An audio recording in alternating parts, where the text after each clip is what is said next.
गावंड्याच्या चौकशा, त्या हरामखोर लावटीच्या घरगुती चौकशा, त्याच्या नातेवाईकाच्या करायला तर आपलं उठलं की तालुक्याचे सारे अधिकारी तुम्ही यायला आमची जमीन घेताना तुम्ही कुठे झोपले होते का?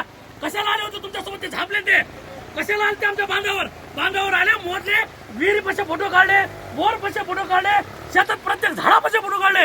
आता तेव्हा काय झालं? जर तुमच्याकडे अधिकार आहेत तर तुम्ही त्याला सांगा ते बोगस मूल्यांकन आधी रद्द करा 9/7/23. आणि तुला 4 दिवसात जर समृद्धी समजली असेल तर तू या आमच्या आलस्थानात सांगायलाच मी 4थी रक्कम टाकणार. अरे तू 4थी रक्कम टाक, तू बांधावर ये, 1 इंच जमीन घेऊन दाखव. जर आम्ही खऱ्या शेतकऱ्याच्या अवलादी असू तर तुला 1 इंच जमीन. तुम्ही म्हणजे मनमानी कारभार चालवता. महसूलच्या पावत्या तुमचा काय तुमचं ते तलाठी येऊन घेऊन येतो तरी आम्ही भरतो. सगळं भरायचं, महसूल भरायचं, सगळं भरायचं. आणि त्याच्यानंतर तुम्ही म्हणजे आम्हाला काल इथून 4दा गेला आणि सांगायला मानल्यासारखं बोलायला तिथं बसून. अरे इथं ये, इथं बोल, इथं बसलो आम्ही. तुम्हाला मी घालून सांगितलं साहेब तुम्ही याचं नाही. तुम्हाला मी वारंवार 4 वेळेस रिक्वेस्ट केली साहेब तुम्ही येऊ नका, अपमान करून येऊ नका. कारण